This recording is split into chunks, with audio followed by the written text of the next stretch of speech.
Hey, it's the Mike Rogers Show. Mike Rogers here with you, and we have a very, very special guest in the studio. Well, not in the studio; they're at their house, but they're from the Cynz. The Cynz are a full throttle rock band formed around the songwriting talents of Cyndi Dawson on vocals and Henry Seiz on guitar and vocals. The band has been called the closest thing to the 1970s CBGBs you will get from a band that formed in 2011. Their songs are hard-rocking tales of pain, heartbreak, survival, determination, redemption, and unbridled joy at breakneck speed. Ladies and gentlemen, a big hand for Cyndi Dawson and Henry Seiz. Yay! Okay, so I introduced you, but can you introduce yourselves for us? I'm Cyndi Dawson, and I am the front woman, and I am a co-writer with Henry. And my name is Henry Seiz, and we're in the Cynz, and we write the songs, and we play some good rock and roll that we hope you like, Mike. Yeah, Henry, are you guys living in Los Angeles? We're on the East Coast. You're on the East Coast. We're by New York. We're in New Jersey. You're in New Jersey. Oh, I was on a New Jersey radio station just 19 minutes ago. Oh, wow. You know WFMU? Yes, of course we do. Yes, we do. Yeah, so I'm on that station. Yeah, they played us. I have two different shows there. It's like I said, it's really cool. It's really high tech. And when I first got the job and then started broadcasting, I was just so amazed at the high technology they use, because I can do the show here and I'm on in New York 4 seconds later. It's amazing. Yeah. No more going to a studio. Now everybody their studio is their home. Your home is your studio. Yeah, I know. And it's so much better for me because I'm getting old and I don't want to go anywhere. You're not old. Oh, no. I'm old. So, okay. So, I guess we'll start with you, Cyndi. So, how long have you been playing rock and roll music? I worked in rock clubs right off the bat, right out of school, and so I was a bartender, and that was, I'm not going to say how many years. It's been a very long time. I actually started off as a poet with a rock band. And then Henry, who's an old friend of mine, said, well, why don't you just sing? And so we started working to create songs, which for me was very different than poetry. Very, very different. So my goal was just to do a fun project and push myself in a different direction. That would be a challenge for me to do something new. Never planning that this would go on for 13 years and that we would end up on radio or we would do hundreds of gigs over the years. I really just saw this as a fun project that would push me as a writer. And then it just evolved into what it is. When you say you started the band in 2010. Yeah. Oh, okay. So Cyndi, when you say you started out doing poetry or something, like, so is this like, I don't know what it's called, spoken word? Exactly. Yeah. I was an actress for many, many years. And then I had my daughter and I stayed home for quite some time to raise her. And then when I got back out again to perform again, the acting world for me had completely changed because first of all, I had started off as an ingenue. And it was— What's an ingenue? You know, they were kind of marketing me like a young all-American girl. I ended up being like either a hooker or a runaway, or I did a lot of those kinds. Is that an all-American girl? Well, yeah. When you're blonde, I guess. Hookers. Right. And then when I decided to get back out and start performing again, my daughter was around 12, and she was going into the junior high school where they really didn't need parents involved as much. Right. And so said, this is a good time for me to get back out there. But whereas I used to go in person and make what they call rounds and hand out your picture and resume, now everything was on the internet, and the agents I was used to working with were either gone, they got moved or retired or whatever happened. It was just like a foreign world to me at that point. Oh. So I decided to start a poetry music night at a local coffee shop that had a beautiful space that they were doing nothing with. And that, and I ended up getting musicians to work with the, poets and right. So then that started off as we went to the city. We started doing some performances in the city. And then the next thing I knew, we were getting a lot of offers to perform in a lot of places. And then I ran into Henry and he said, if you ever need a guitar player, give me a ring. And as it happened, I ended up calling him and he suggested that I sing rather than speak, which I never considered doing before. And like I said, it just kind of evolved and morphed into the Cynz. And it was the biggest surprise to me. He wanted to do a band all along. I just never had thought that I was like front woman material. So this has been an incredible journey for me anyway. I saw Okay, so Henry, so you met Cyndi, you saw her performance, I suppose? Well, we are all friends. I knew him when I was 15. You were when you were what? 3? I was 15 the first time 15. I ever met Henry. I thought you said 3. I was gonna say, wow. No, 15. And he was always in the band. So I used to always go to different places to see him play. Oh. And then we both kind of went on with our lives. And he had, he also had a son. And I had a daughter. And we kind of went off and were living our lives. And then we ran into each other. We had both moved to Jersey City in New Jersey and didn't know it. And ran into each other on the street one day. It was crazy. Wow. Yeah. So, okay. You so Henry, this way, I would go that way, but we'd always end up getting mixed up with each other again. So, okay. So Henry, so Cyndi told us how the band started. Tell us your take on it. Tell us what she said that's not true. But wait, Henry, haven't we met before? You look very familiar, Mike. I'm not sure. I was in the Rogers in the late 70s in LA. You know the Rogers, Sit on My Face, Stevie Nicks? That song? He played in a lot of clubs around Jersey, if you were playing in Jersey. Yeah, it's a strong possibility, Mike. But anyway, when I was listening to Cyndi's poetry, and she also has a couple poetry books out, and I read her poetry. Oh, wow. And I was like, wow, she's such a great poet. I wonder if she would be as good of a songwriter. And so, I said, let's start a band and let's start writing some songs and see how it works. We had no high aspirations of, being successes or anything. We just did it as a creative process, a creative endeavor, just to get some joy, to follow our bliss, so to speak. And so it just evolved from there. We did 1 album, we did 2 albums, we did 3 albums, we did 4 albums. Every album I figured was the last. I thought, this can't last. So we always took it just like one step at a time, and just to see where it goes, to see what happens.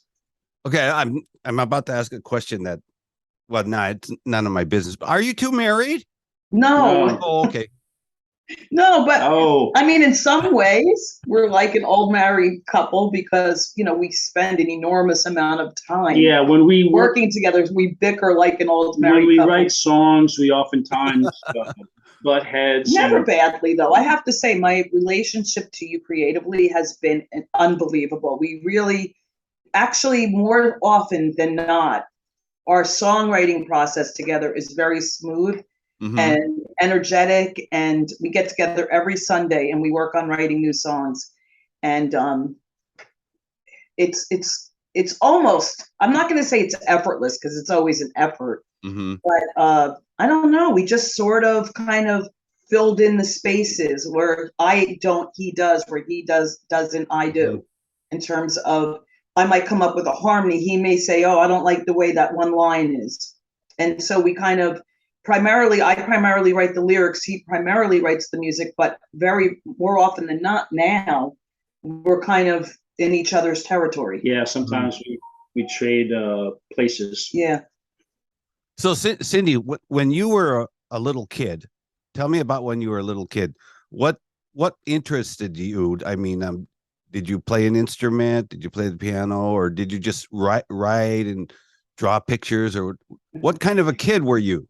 I was an extremely athletic and artistic kid in terms of I love to write. I always wrote in a journal. I always would write stories, and I kept a journal and a diary, and I wrote stories, and I would write the story of my life and give it to my mother. But I knew very early on that I wanted to be an actress. And I remember asking my mother when I was maybe 6, I decided I wanted to be an actress. And my mother said, I said, please, can you help me? And she said, I want you to be a child. And then when you're grown up, then you can come back and we'll figure out what you want to do with that. And so she put me, I was in school plays. What else? I was very hyper, and the teachers begged my mother to put me in a sport because I couldn't sit still, but they knew I was smart. And so my mother put me in gymnastics, and then I got discovered at a gymnastics camp by the guy that was running the camp, and then he took me on as a private coach, so that I was very serious about gymnastics for most of my youth. Okay, so you started gymnastics when you were like 6 years old or something like that? I started gymnastics at about 10. Well, when I got discovered at the camp, I was about 10. And then the coach took me on. And then you went to junior high school. How old are you when you were in junior high school? I think I was 13. You're 13, 12 or 13. And so you were middle school now. It's like 8, 9, and 10, I think. Or 6th, 7th, and 8th grade of where I grew up. So, and you said you were a cheerleader in junior high school. I had no idea, and I still don't understand football. I have no idea how football is played or what any of the terms are that you cheer about and what they mean. But I could do a backflip, and nobody else could do a backflip. And so they wanted me to be on the team, the cheerleading team, so that I can do my flips and things. So I basically was like the token flip girl. Where I go out and I do my round up back handspring, flip.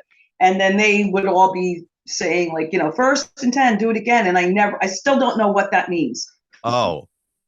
Sorry, football fans. I don't know what it means either. Okay. So then you went to high school and you didn't continue being a cheerleader?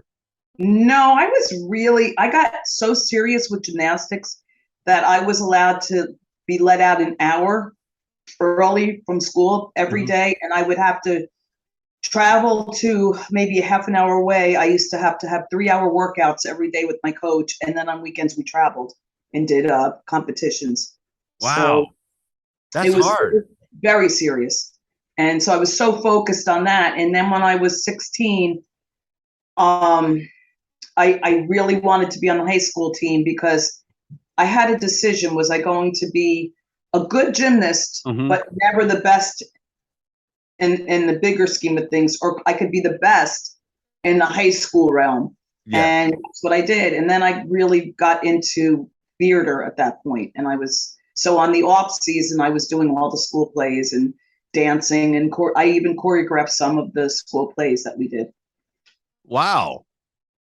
That's amazing. How about you, Henry? How about your childhood? You must have started off playing piano or something like that. No? I taught myself. Your parents said, you're going to play piano, you're going to play Chopin and stuff like that. No? What happened? What happened was my parents would buy I have a younger brother. They would get him all these different instruments. One time they gave him like a trumpet. It wasn't like an official trumpet. It was like a plastic trumpet, but it had like the working valves. So he kind of played around with it for a week. He laid it aside, didn't want to have anything more to do with it. I saw it, I picked it up, and I started figuring out songs on it. And my parents were like, "Oh, that's nice. Look at you. You're so special." But I never got the instruments. The first guitar I ever played was my brother's. Wait a minute. This is your younger brother that gets the instruments? This is my younger brother who, for some reason, my parents never got me any instruments. They got them for my brother. So they got him I wish I had a picture of it. It was a Harmony Stella guitar. It was steel reinforced neck, didn't even have a truss rod in it. They gave him this guitar, and he plunked around with it for about a week and a half. He laid it down. So I saw it laying there, so I picked it up. I didn't know the first thing about a guitar. I didn't know how to tune it. I didn't know. I managed to tune the strings so that they sounded good when you played an open chord, and I just plunked my 2 fingers across the frets to make chords. So I started playing songs that way. And so I said, Mom, Dad, look at what I can do on Richie's guitar, my brother's guitar.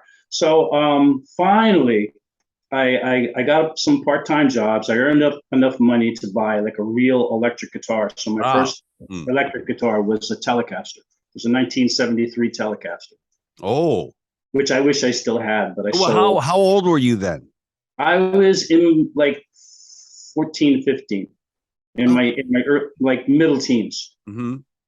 And so I played electric guitar the same way I played that beat up harmony guitar with all open strings. Mm-hmm. In high school, I didn't really study all that much, to tell you the truth, Mike. I was more into playing in bands and hanging out with the guys and looking for girlfriends. Mm-hmm. And one time, and to call attention to myself, I used to carry a harmonica. And mm-hmm. between classes in school, I would play the harmonica. Mm-hmm. And so a couple guys heard me and they say, "Hey, do you want to join a band?" Mm-hmm. And I was like, "Oh, I won't use any profanity on your show," but I said, "Yeah, I'll definitely join your band." So I was a singer. I started out like a singer and shaking maracas and playing harmonica. Wow. And one day at practice, I said, I play guitar too.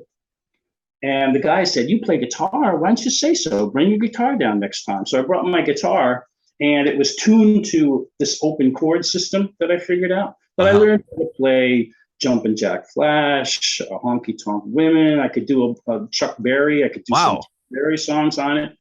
And so I started playing with the band. And the guys are like looking at my hands like, "What are you doing? How are you playing?" And I said, "Well, this is how I taught myself how to play. It sounds good, doesn't it?" And I said, "Well, yeah. You should learn how to play the right way at some point. But yeah, you could bring your guitar." So that's how I got involved with bands and not studying at school, and the rest is history. I played in a lot of different bands, different genres, country western. I played disco for a little while. Oh my God! Oh my God! We'll have to edit this. We'll have to edit that part out. Yeah. You never told me that. Edit that out. But yeah, I played a lot of different genres. I love rock and roll the best, though. I mean, that's always been my, the Stones, the Who, blues too. You were in the blues. A lot of blues. As I got older, I got more interested in some of the older blues players like Robert Johnson and Howlin' Wolf, and then I met up with, at that point I had just gotten out of a cover band, just for some extra money here and there. Mm-hmm. And I rediscovered Cyndi. I read her poetry. I thought she was an excellent poet. And I said, wow, I wonder if we could write songs. So like I said, we started one step at a time, one song at a time. 2 songs turned into 5 turned into 10, that turned into an album. And we recently signed with Gem Records. What? Yeah. Signed with Gem Records? Absolutely.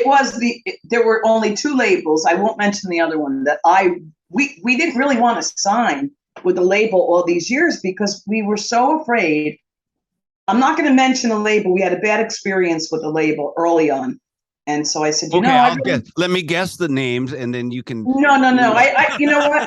I have this thing. If I have nothing nice to say, I say nothing. Okay. But in fairness, I felt that let's just be in control of our babies. Our songs were our babies. And I was so afraid of having somebody trying to steal that away from us. And so we went all these years, and the thing is I love to create. My mind is always in creative mode, but I found myself doing everything else but that. I was the promos, I was the PR, I was trying to get us played on radio. And for 2 indie band members, we did a really good job for what we could. Then I said, Henry, honestly, I feel like I've taken us as far as I can in that regard. we had a big catalog of music at that point. We wanted it out there. We wanted it heard.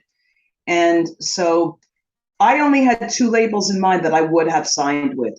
And it's, you know, and there are some good labels out there, but these were the 2 that I was familiar with and that I had respect for. And so on some weird fluke, I had written a post that I felt that I had just written the best song of my life. And some guy writes back, send me the demo. And I'm thinking, why am I going to send some random guy my song? We haven't even, you know, registered it yet or gone through the copyrights or anything. So I said, well, we don't just send our songs out to anybody. And Henry wrote to me and said, you know, that was Marty Scott from Jam. I went, oh boy. So I wrote to Marty. He's a really cool guy. I actually really like him as a person. And I said, you know, I didn't realize that was you. And, you know, sorry. And he was great about it. And then, so we went in and we did a demo, sent it off to Marty. And he said, and then I went away. I went to Greece. And I was in Greece for 10 days. And I hadn't heard back from Marty. And I thought, yeah, I guess he didn't like it. It wasn't his cup of tea. And then I get a message and he said, when are we going to sign you? And I said, now.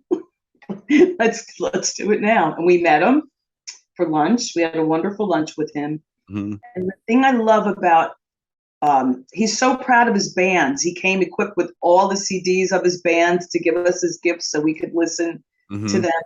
And he just really, honestly, he really cares about his bands. This is, and I mean, genuinely. And I'm not used to that.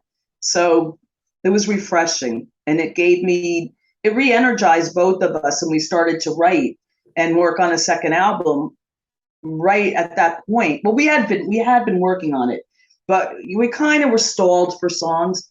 But that energized me.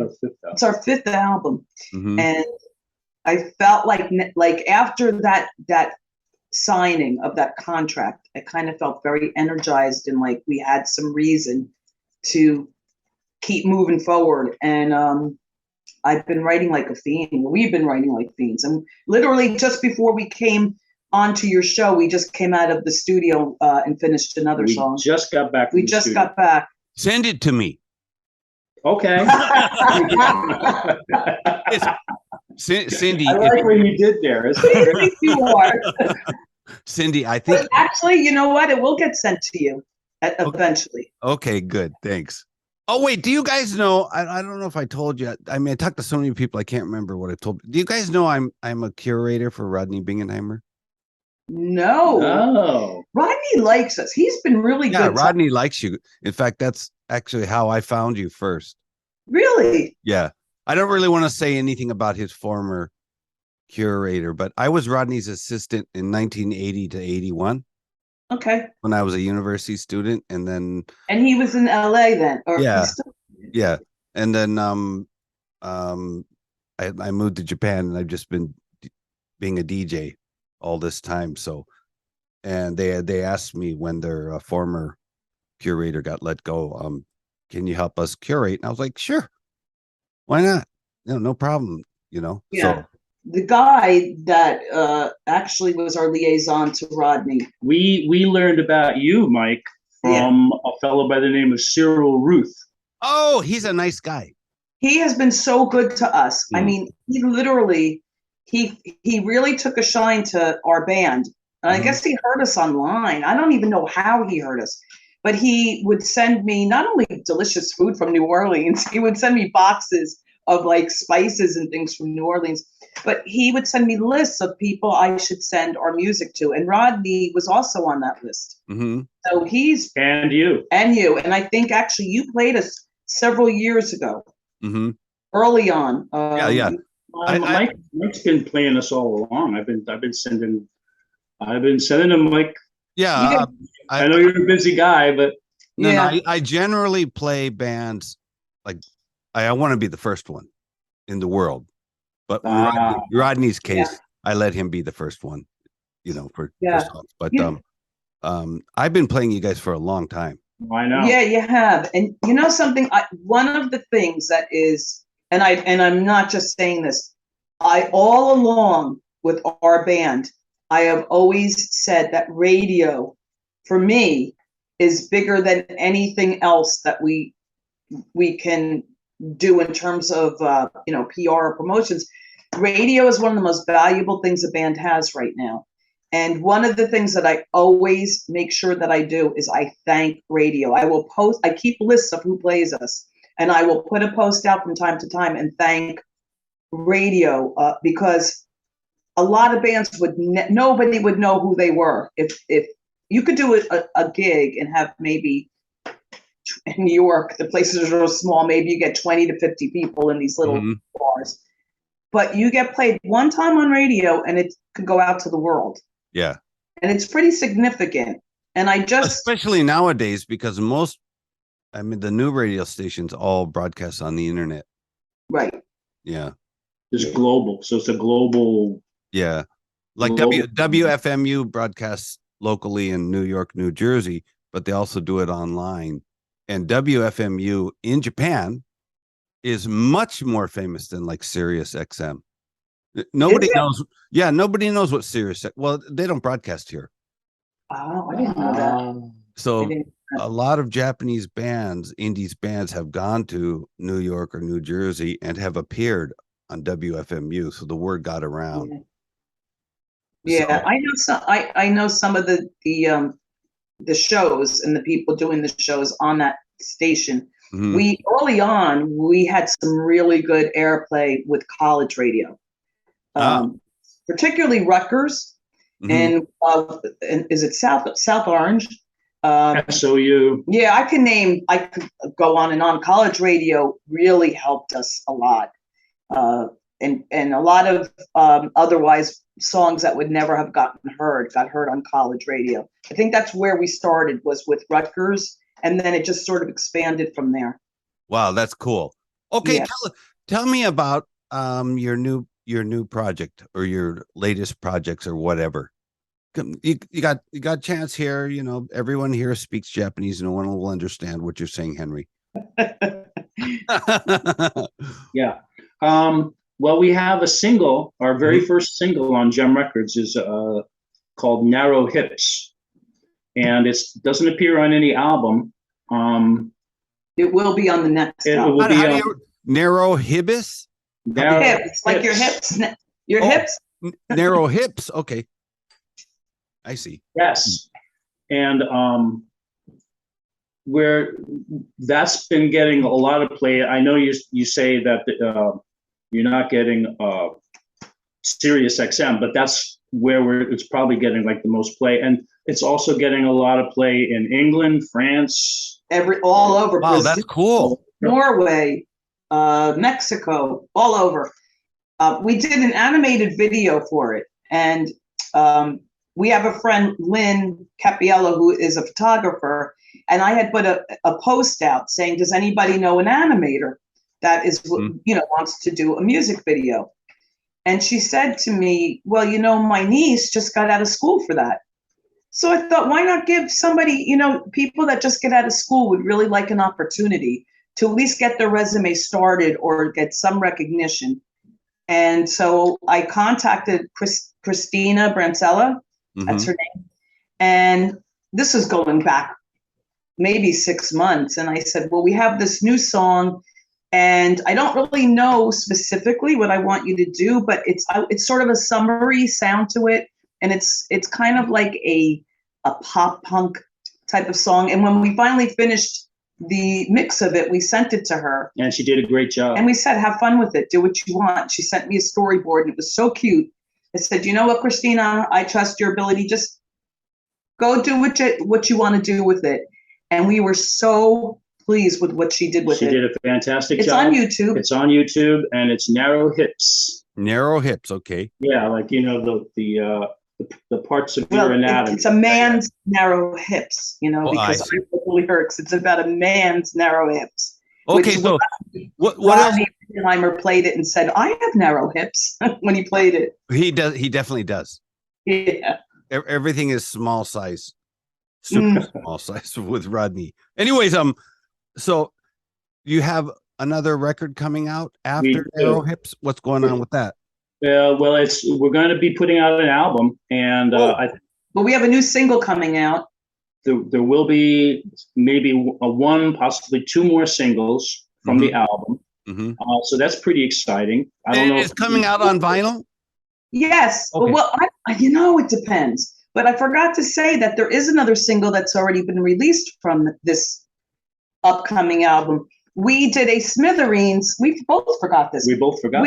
I happen to love the Smithereens, and I actually worked in a club where they used to play, and I've come up with them. I knew these guys back when back in the day, when they were first starting out, and so I've always been a Smithereens fan, and I've always wanted to do a cover of this song that is not one of the songs that they play on the radio a lot. So it wasn't like one of their big hits, but it's a beautiful song. And I said, Henry, let's go for this. But when we got to the studio, I got so scared because it's one thing when you do your own song and nobody knows it, so they don't know if you're trashing it or not because it's your song. But to do something of a band that you're a big fan of was so scary. And what I did was I had actually wrote to Jim Babjak first and said, look, if you don't want me doing this, I won't do it. And there'll be no hard feelings. I said, but I really love your blessing to do this song. And it would be different because it'd be a female singing it. Because Pat's vocals were always so wonderful. Yeah. And he said, please do it. Go for it. And so we did, and so we did Room Without a View. Oh, I know the song. Yeah, it's a great song. But I didn't want to do it like Pat because Pat already did it perfect. So we did it slightly with a variation. Yeah, we did it. We put the Cynz spin on it. And that is also online on YouTube. You can hear it on YouTube. And it's been played quite a bit on radio also. Okay, so the album, when is the album coming on sale? We are hoping for an early 2023 release. However, we still have a lot of more writing and recording to do. And the holidays are coming up, and I'll personally be in London.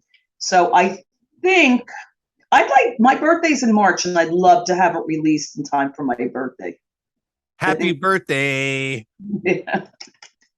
So, okay, we'll be looking forward to that album. And will you guys tour after that, after the album comes out? Oh. There's no real plans for touring right now. We're still we're kind of still in studio mode. We're thinking in terms of, writing the material. We have some stuff that we started writing and kind of laid aside, and we're going to take another look at those things and see what we come up with. But hopefully once the album is complete, we'll have better plans about touring. We've been to Sweden in February. Last February, we did a small tour of Sweden. We're meant to go back actually in September. Yeah, we had wanted to go back, and COVID kind of put that one flat. We just there was like I guess back in August was that big surge here. And airlines also with the gas, the airline prices went up so much, and the hotel fees went up. It doubled where we like to stay. So we said, it's just not doable. We couldn't make the numbers work. So maybe we can come to Japan someday. You'd have to drug me and put me on a plane to be on a plane that long. Yeah, I know. Me too. So I'm going to send you a video of a guy interviewed, a Japanese label boss. And he tells foreign bands how to arrange to come to Japan and get a record release here. Thank you. I'll send that. Yeah, he's a really nice guy too. He speaks English too. So anyways, thanks for the interview today. I'm sorry I'm kind of over time here, but it's been really great. Thank you so much. Thank you for having us. Ladies and gentlemen, Cyndi Dawson and Henry Seiz from Thank you. Thank you. We'll see you later, okay? Bye-bye. We'll be listening to the interview. Thank you for all your support of bands.